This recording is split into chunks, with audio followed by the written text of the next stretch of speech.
तो अब अपना अगला मांड गायन शैली। मांड गायन शैली के बारे में अपन आज बात करेंगे। अल्लाह जिलाबाई नाम सुना होगा, गौरीबाई, मांगीबाई, अनेकों अनेक अपनी प्रसिद्ध स्वर कोकिलाएं, मरु कोकिलाएं। मांड गायन ने राजस्थान के संगीत को अंतर्राष्ट्रीय स्तर पर पहचान दिलाई है। इस मांड गायन में अल्लाह जिलाबाई का तो कहना ही क्या, अल्लाह जिलाबाई की खूब सारी बातें इसके अंदर करेंगे और भी जो मांड गायन के कलाकार हैं उनके बारे में मैं आपको कुछ बातें बताऊं। लेकिन पहले अपने को थोड़ा सा इसका अर्थ पता रहे कि मांड गायन क्यों, क्योंकि परीक्षा में 2 नंबर का प्रश्न मेंस में आपसे पूछ लिया जाए कि मांड गायन शैली, तो याद रहे ये एक तो गीत गाने की स्टाइल है मांड गायन शैली।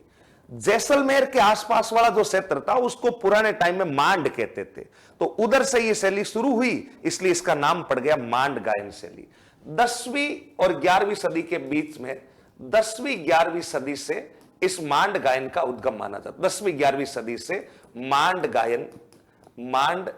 गायन प्रारंभ हुआ था, मांड गायन शैली प्रारंभ हुई थी। 10वीं 11वीं सदी से मांड गायन शैली की शुरुआत मानी जाती है। और इस गायन शैली में जो भी गीत वगैरह गाए जाते हैं उनमें श्रृंगार रस की प्रधानता है। किस रस की प्रधानता देखने को मिलेगी? श्रृंगार रस की प्रधानता देखने को मिलेगी। कैसे पहचानेंगे कि ये मांड गायन शैली है? तो ये ध्यान रहे, आपके दादरा वे गजल से समानता रखने वाली शैली है। दादरा वे गजल से समानता रखती है। दादरा वे गजल से समानता। आप कहेंगे दादरा वे गजल से समानता का मतलब गजल जिस स्टाइल में गाई जाती है उसी स्टाइल में अपने लगभग मांड गाई जाती है। या इसको सरल सा आप यूं और समझ लीजिए, प्राय पुराने समय के अंदर राजा महाराजाओं के दरबार के अंदर जब विशेष मेहमान वगैरह आते थे तो उनके मनोरंजन के लिए श्रृंगार रस के अंदर मांड गायन स्टाइल के अंदर गीत गाए जाते थे। अपने गीत गाने की एक स्टाइल है जिसका नाम है मांड। श्रृंगार रस के गीत ज्यादा होते हैं, महफिलों में गाए जाते हैं। इसको मैं और सिंप्लीफाई करूं तो आप यूं कह सकते हो, मान लीजिए आप सारे के सारे निर्मल गहलोत सर के मेहमान हो और मेरे पास सर का फोन आए और कहे कि जा मेरे कुछ मेहमान वहां बैठे हैं और तू उनका जाकर के मनोरंजन करवा के आ। मैं आपके पास आऊं और मैं आपके सामने खड़ा होकर के गीत गा रहा हूं और आप यूं वाह वाह वाह वाली फीलिंग दे रहे हो और कुछ कुछ तो यूं 500 के नोट की गड़ियां भी उछाल रहे हैं, तो उस स्टाइल को नॉर्मली अपन बताओ कौन सी स्टाइल बोल देते हैं? मांड स्टाइल बोल देते हैं। जब मैं गीत गा के पूछूंगा तो सर मेरे से पूछेंगे और निर्मल सर कहेंगे कि मेरे दर्शकों को कोई दिक्कत तो नहीं हुई? मैंने कहा नहीं सर, मैंने फुली मनोरंजन करवाया है, आप जाकर के पूछताछ कर ले। यानी नॉर्मली अपन समझने के लिए ऐसा यूज कर सकते हैं कि महफिलों विशेष मेहमानों के मनोरंजन के लिए शैली ज्यादा गाई जाती थी। जैसलमेर वाले क्षेत्र में शुरू हुई, इसलिए इसका नाम हो गया मांड गायिका।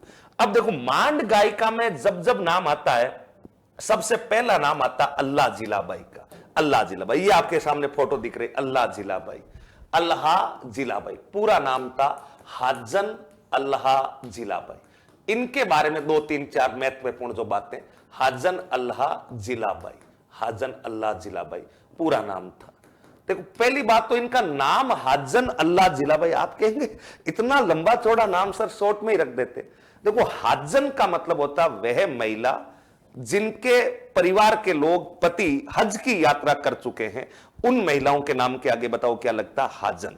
तो इनके परिवार से पति जो थे हज की यात्रा कर चुके थे, इसलिए नाम के आगे बताओ क्या लगा हुआ है? हाजन। अल्लाह जिल्हा बाई, ऐसा कहा जाता है, ऐसी कहानियां चलती है कि जब इनका जन्म हुआ था, जन्म के 15-20 दिन बाद ये बीमार से पड़ गए थे। बीमार पड़ने के कारण उस समय डॉक्टर वगैरह तो होते नहीं थे, वैद्य जी वगैरह होते थे, आयुर्वेदिक इलाज हुआ करता था, गासा वगैरह दिया जाता था। और वैद्य जी को घर वालों ने बुलाया कि भाई छोटी बच्ची है, सांस आ नहीं रहा है, तबीयत भी ठीक नहीं है, हमें तो नाड़ भी धीमी चलती हुई नजर आ रही है। और वैद्य जी आए, वैद्य जी ने नाड़ को देखा और बोला कि धीमी नहीं चल रही, नाड़ तो बंदी हो गई है, ये बालिका तो अब दुनिया में रही नहीं है। घर वालों को लगा कि यार बड़े दुख की खबर है। घर वालों ने इस बालिका को वैद्य जी के कहने पर मरावा समझा, मरावा समझकर जाकर के शमशान में ले जाकर के दफना दिया था। और जब शमशान में ले जाकर के दफना दिया तो 2-3 घंटे बाद में जहां जिस कब्र में इन्हें कहते हैं कि दफनाया गया था, वहां से एक बालिका के रोने की आवाज सी निकलती है। कोई आप जैसा सज्जन आदमी उस कब्र के पास में से निकल रहा था और उसने देखा कि यार अंदर कौन रो रहा है। उसने जाकर देखा तो पता लगा कि ये कब्र तो अभी अभी की खुदाई की गई है। उसने इधर उधर से पता करके पता लगा कि ये तो फलाण जी की बच्ची मरी थी, उनकी कब्र, उनको यहां पर दफनाया गया है। घर उस बंदे ने जाकर घर वालों को कहा, रे तुमने किसको दफना दिया, अंदर जीवित है, लड़की रो रही है। और घर वाले वहां जाकर कब्र को खोद कर देखते तो देखते कि रियली में बच्ची रो रही है, जीवित है। घर वालों ने उसे उठाया, गले से लगाया और कहा कि थैंक्स अल्लाह, आपने जिला दिया, हमें तो इसे मरा हुआ समझकर दफना ही दिया था, जिसको अल्लाह ने जिला दिया। नाम ही बताओ क्या कर दिया था, अल्लाह जिला बाई कर दिया था। परिवार में जो हज की यात्रा कर ले तो फिर नाम के आगे बताओ क्या लग जाता है, हाजन। हाजन जिलाया किसने था, अल्लाह ने, इसलिए नाम हो गया हाजन अल्लाह जिला भाई। इनके बारे में मैं आपको और बताता हूं। ये मूलते जन्म इनका हुआ था 1902 के अंदर, 1 फरवरी 1902 के अंदर बीकानेर के अंदर। और बचपन से ही जब 4-5 साल की थी तब से ये गीत वगैरह गाया करती थी। साथ ही जो इनके थे सहेलियां वगैरह थी, इनको लगता था कि यार आवाज बहुत मधुर है और इनको यहां गांव गलियों में गीत नहीं गाना चाहिए, इनको बीकानेर के राजा से मिलना चाहिए। राज परिवार के अंदर रहते हुए अगर गीत वगैरह गाएगी तो बहुत बड़े स्तर पर यह परिचित होगी, आने वाली पीढ़ियां याद करेगी। पीढ़ियां भी कम से कम याद नहीं करे तो आरपीएससी तो इन्हें टाइम टू टाइम याद करती रहेगी। इसलिए अपने सहायकों के परिवार वालों की सलाह के कारण ये 10 साल की जब थी तब महाराजा गंगा सिंह बीकानेर वाले राजा के दरबार में चली जाती है और 13 साल से इन्होंने व्यवस्थित अपना काम शुरू कर दिया था। जब पहली बार ये बीकानेर के राजा गंगा सिंह के दरबार में अल्लाह जिलाबाई गई थी, इन्होंने वहां पर गीत गाया था। 10 साल की बालिका ही तो है, 10 साल के आदमी को अगर हाथ में माइक पकड़ा दिया जाए तो क्या ही बोल पाएगा वो, लेकिन इन्होंने हिम्मत करके गाया। बीकानेर के महाराजा संगीत को बारीकी से समझते थे, इसलिए बीकानेर के महाराजा को लगा कि 10 साल की है, उम्र कम है, इसलिए थोड़ी सी घबराई हुई गा रही है, स्वरों का ले थोड़ा सा ठीक नहीं हो पा रहा, अगर इसे एक बार कोचिंग करवा दी जाए तो फिर ये आगे जाकर के बहुत बड़ा नाम कमाएगी। और उसी समय हाजन अल्लाह जिलाबाई इनका गुरु बना दिया गया था। या पहले मैं यूं लिख सकता हूं, महाराजा गंगा सिंह के दरबार में, किसके दरबार में, महाराजा गंगा सिंह के दरबार में राज गायिका बन गई थी। गंगा सिंह के दरबार में राज गायिका, दरबार में राज गायिका बन गई थी, राज गायिका बन गई। और इनको कहां से, हुसैन बख्श लंगड़े वाला, इनके गुरु का नाम था हुसैन बख्श लंगड़े वाला, गुरु का नाम था हुसैन बख्श लंगड़े वाला। हुसैन बख्श लंगड़े वाला से इन्होंने कोचिंग वगैरह की थी, वहां से इन्होंने आपके पूरी प्रशिक्षण वगैरह ली हुसैन बख्श लंगड़े वाला से। और हुसैन बख्श लंगड़े वाला से एक बार ट्रेनिंग लेने के बाद क्या मधुर आवाज में गाती थी कि तमाम लोग देखते रह जाते। और गंगा सिंह ने इनको बिल्कुल रॉयल फैमिली की ऑथेंटिक राज गायिका बना दी थी, राज गायिका की दर्जी दे दी थी। और गंगा सिंह इतनी मधुर आवाज में कि लोगों ने इनको मरुभूमि की कोकिला कहना शुरू कर दिया। बहुत मधुर आवाज थी, मरुभूमि की कोकिला, यानी कंठों से इतनी मधुर आवाज निकलती थी कि इन्हें मरुभूमि की कोकिला तक कहा जाता था।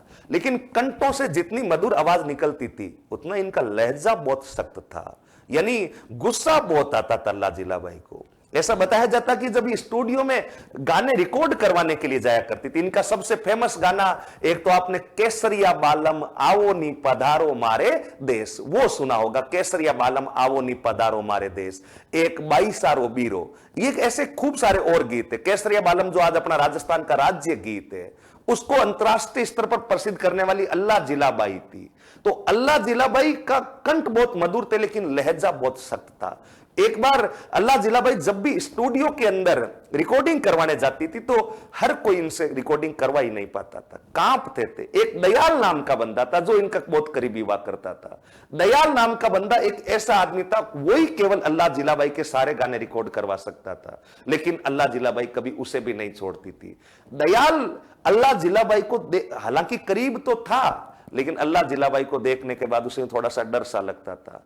एक दिन अल्लाह जिलाबाई गाना रिकॉर्ड करवा रही थी, कोई दयाल सामने कुर्सी पर बैठा था यूं रिकॉर्डिंग करवाते करवाते, और उसने अल्लाह जिलाबाई की तरफ कहा कि अल्लाह जिलाबाई पानी पी कर आ जाऊं। अपने स्कूल के अंदर यूं इशारा करते थे पानी पी के आ जाऊं। अल्लाह जिलाबाई ने कहा कि जा पिया। थोड़ी देर में 5 से 1 मिनट में आया। अल्लाह जिलाबाई ने एक 5-7-10 मिनट का गाना रिकॉर्ड करवाया और गाना रिकॉर्ड करते उस दयाल ने फिर स्टूडियो में बैठ बैठ कहा कि अल्लाह जिलाबाई पानी पी के आ जाऊं 2 मिनट में। अल्लाह जिलाबाई ने कहा कि इस बार अंगूठो मारी तरफ कर दियो तो डोरे बांध लटका दूंगा। यानी दयाल को इतना सख्त लहजे में डांट दिया कि दयाल उसके बाद 6-6 घंटे काम कर लेता, पानी नहीं पीता था। अल्लाह जिलाबाई ने इतना सख्त बोल दिया कि इन बार अगर अंगूठो मारी तरफ कर दियो, यानी अगर तूने पानी का इशारा कर दिया तो बांदर लटका दूंगा। यानी उसके बाद दयाल पानी नहीं पीता था। तो इतना इनका सख्त ले जाता। एक बार तो कहते हैं कि आकाशवाणी को इन्होंने लोकप्रिय बनाया, आकाशवाणी पर इन्होंने खूब सारे कार्यक्रम प्रसारित हुए थे। कोई आकाशवाणी के कोई निर्देशक थे रेड्डी साहब करके। अल्लाह जिलाबाई यूं मेरी तरह सीधी सादी हुआ करती थी, अपने काम से मतलब रखा करती थी, लेकिन इनकी ख्याति बहुत थी, प्रसिद्धि बहुत थी। एक दिन आकाशवाणी जा रही थी अल्लाह जिलाबाई, और अल्लाह जिलाबाई जैसे ही आकाशवाणी के ऑफिस में एंट्री करी, ऑफिस में एंट्री करते इनको वो रेड्डी साहब, जो आकाशवाणी के उस समय एक प्रमुख ऑफिसर हुआ करते थे, अधिकारी हुआ करते थे, रेड्डी साहब सारे क्या करते थे, वो रेड्डी साहब इनको गेट के ऊपर ही मिल गए थे। और रेड्डी साहब ने कहा कि नमस्ते अल्लाह जिलाबाई जी, मैं आपके गानों का बहुत कायल हो गया। अल्लाह जिलाबाई ने ज्यादा भाव नहीं दिया, उनको लगा भगवान जाने कौन है, जानती नहीं थी अल्लाह जिलाबाई कौन है। वो आगे बढ़ गई। आकाशवाणी के निदेशक ऑफिसर जो थे उनको लगा कि यार भाव ही नहीं दे रही अल्लाह जिलाबाई, हो सकता है शायद मेरे पूछने के लहजे से वो प्रभावित नहीं हुआ हो। और वो रेड्डी साहब अल्लाह जिलाबाई जिस स्टूडियो में रिकॉर्डिंग करवाने, गाना करवाने के लिए गई थी, वो रेड्डी साहब उसी स्टूडियो में जाते हैं और जाकर कहते हैं कि नमस्ते जी अल्लाह जिलाबाई जी, कल आपने जो दादरा और जो ठुमरी, जो दादरी और जो ठुमरा स्टाइल में गीत गाए थे, ये भी गीत गाने की स्टाइल है, दादरी और ठुमरा, वो क्या गजब के थे, मैं तो आपका कायल हो गया। अल्लाह जिलाबाई को गुस्सा आया और कहा कि ओ ये दादरी नहीं होता, ये दादरा होता है, ये दादरा होता है, और ये ठुमरा नहीं होता, ठुमरी होता, उल्टा बोल रहे हो, कौन है ये? दयाल पास में बैठा था, रिकॉर्डिंग करवा रहा था। बोला कि मैडम ऐसे मत बोलिए, ये आकाशवाणी के निदेशक है, आकाशवाणी के बहुत बड़े ऑफिसर है। अल्लाह जिलाबाई को किसका डर था? बोला काई का ऑफिसर है, इसको ये तक नहीं पता कि दादरी शब्द नहीं होता, दादरा होता है, ठुमरा शब्द नहीं होता, ठुमरी होता है। ऐसे लोग आकाशवाणी में रहेंगे तो आकाशवाणी डूब ही जाएगी, पता ही नहीं लगेगा आकाशवाणी कहां रहेगी। आने वाले टाइम में कोई आकाशवाणी नहीं रहेगा, ऐसे अफसरों को तो निकालिए यहां से, नहीं तो आकाशवाणी डूब ही जाएगी। ये मैं आज ही भविष्यवाणी कर रही हूं, और अल्लाह जिलाबाई की वो भविष्यवाणी आज भी सही साबित हो रही है। आज कहां आकाशवाणी है? आकाशवाणी है तो भी कहां कलाकार है, कहां उनके ऑडिशन हो रहे हैं, कहां उनका प्रेजेंटेशन हो रहा, कहां इतने कार्यक्रम आ रहे हैं, है। लेकिन अल्लाह जिलाबाई इतनी सख्त लहजे में थी, कंठ जितने मधुर थे, सुनती किसी के बाप ही की नहीं थी, जो थी सीधी मुंह पर बोलने वाली थी। लेकिन फिर भी इन्हें मरुभूमि की क्या कहा जाता है, कोकिला कहा जाता है। लंदन के अंदर एक कार्यक्रम था कोई, उस कार्यक्रम के अंदर माइक खराब हो गया था और सामने लगभग 40 से 1,000 लोग बैठे थे। अल्लाह जिलाबाई की प्रस्तुति होने वाली थी। अल्लाह जिलाबाई की प्रस्तुति के लिए जो आयोजनकर्ता कह रहे थे कि माइक नहीं है, कल प्रस्तुति करेंगे। अल्लाह जिलाबाई ने कहा कि बैठ जाओ, मैं कर लूंगी प्रस्तुति। और अल्लाह जिलाबाई 1.25 घंटे तक बिना माइक 40,000 लोगों के सामने बिना माइक गीत गाती रही थी। कितने मधुर कंठों की धनी रही होगी। 5 आदमियों के सामने नहीं बोला जाता, 100 आदमी बैठ जाए तो 15 मिनट में 50 बार पानी पीना पड़ता है। लेकिन अल्लाह जिलाबाई 40,000 आदमियों के सामने 1 घंटे तक, ये आपके लंदन के अंतरराष्ट्रीय कोई संगीत समारोह था उसके अंदर बिना माइक के गीत गाती रही थी। ऐसे और भी कई सारी बातें हैं। मरुभूमि की जो कोकिला है वो किसे कहा जाता है? अल्लाह जिलाबाई को कहा जाता है। ये जो अल्लाह जिलाबाई है, इनको कुछ पुरस्कार वगैरह भी मिले हैं। देखो, एक तो ध्यान रहे 1982 के अंदर अल्लाह जिलाबाई को कौन सा पुरस्कार दिया गया था? पद्मश्री पुरस्कार दिया गया था, पद्मश्री। 2003 के अंदर अल्लाह जिलाबाई पर कितने रुपए का डाक टिकट जारी किया गया था? 5 रुपए का डाक टिकट जारी किया गया था। 2012 में इन्हें राजस्थान रत्न दिया गया था, और 1992 में इनकी बताओ क्या हो जाती है? मृत्यु हो जाती है। तो ये कुछ बातें अपने को याद रख लेनी है। आप कहेंगे जब मृत्यु 92 में हो गई तो राजस्थान रत्न 2012 में कैसे मिल गया? ये मरणोपरांत दिया जाता, मृत्यु के बाद दिया जाता है। तो अल्लाह जिलाबाई मांड गायन शैली की बहुत फेमस गायिका हुआ करती थी। मांड के अलावा ध्यान रखना, एक तो मांड शैली, मांड के अलावा ये ख्याल